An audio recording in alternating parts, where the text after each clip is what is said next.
अस्सलाम वालेकुम। Professor Abdul Rafe Qadri, federal public service commission mathematics का पोर्शन, उसकी एल सीरीज के साथ मैं दोबारा हाजिर हूँ।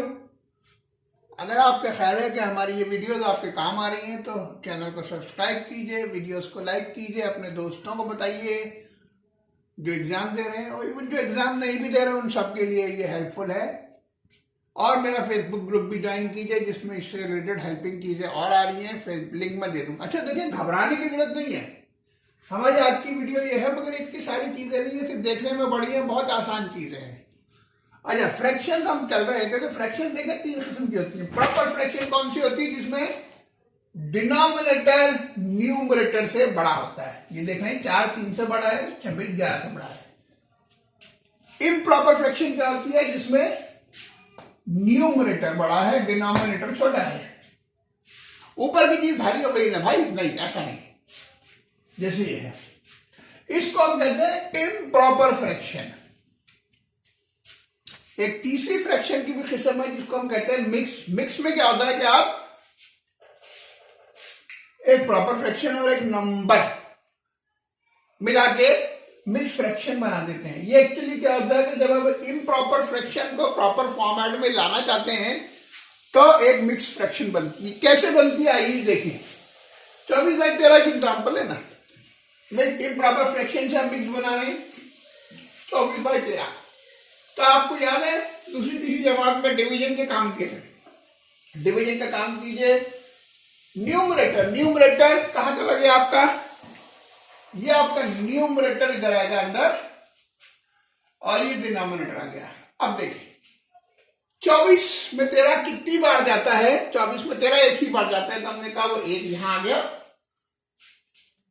अब 13 एकम 13 आ गया।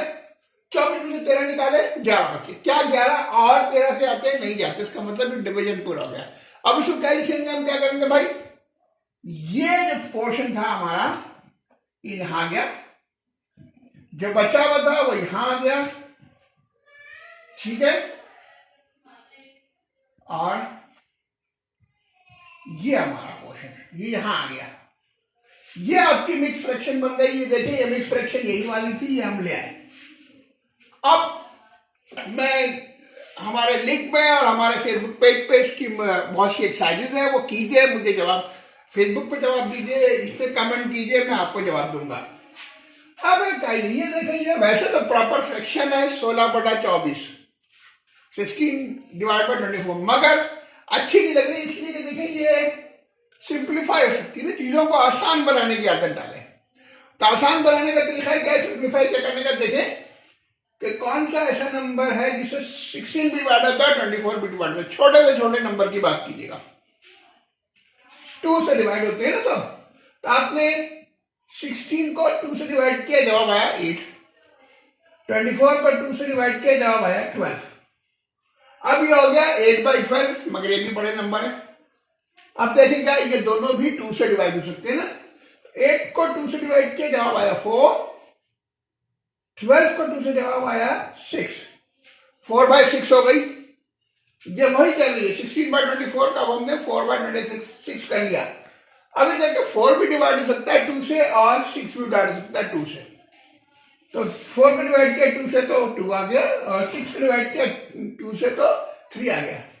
अब ये 2/3 है ना, ये मजीद डिवाइड नहीं हो सकती। तो ये हमारी सिंप्लीफाइड फॉर्मेट में एक्शन अच्छी वाली प्रॉपर फ्रैक्शन बन गई है। चीजों को आदत डालें। मैं लिंक में, हर लिंक में आपको कुछ फ्रैक्शंस लिख रहा हूं। इन फ्रैक्शंस का सॉल्यूशन याद रखें। मतलब 2/3 के बारे में हमें एक बात पता है कि ये क्या होता है, 0.666 है। 1/4 का मतलब 0.25 है। मैं कुछ ऐसी फ्रैक्शंस आपको उस फेसबुक ग्रुप में भी डालेंगे और इन वीडियोस के डिस्क्रिप्शन में भी है। ये फ्रैक्शंस याद कीजिए कि 1/4 का क्या मतलब होता है। क्योंकि देखें सवाल जो आपके एग्जाम होते हैं मुश्किल इसलिए होते हैं कि हमारी मैथमेटिक्स की आदत नहीं है, टेबल्स याद करने की आदत नहीं है। एक मजाकर एक बात की जाती है मुझे, क्योंकि मेरे चचाओं ने और टेबल याद कराने के लिए कान खींच के मेरे कान बड़े करवा दिए। तो खैर ये तो जनरली के कान मेरे बड़े, मगर आप टेबल्स याद कीजिए, 20 तक के टेबल याद कीजिए। और कैसे याद करना है? 12 अट्ठे 96 होना चाहिए, 12 अट्ठे नहीं, 4 सत्ते 28, 16 अट्ठे 124, 13 सत्ते 91, ऐसे याद होने चाहिए। आप अंग्रेजी में याद करें 13 7 91 होते हैं भाई, क्योंकि आपको जो कैलकुलेशन करने का टाइम कम मिलता है ना, कैलकुलेटर नहीं है, आप सादे कागज पे भी उठाना लिखना करना ना, इसकी वजह जबानी याद करें, करना शुरू करने, फ्रैक्शन याद करें, तो ताकि आपको हेल्प मिल जाए। शुक्रिया।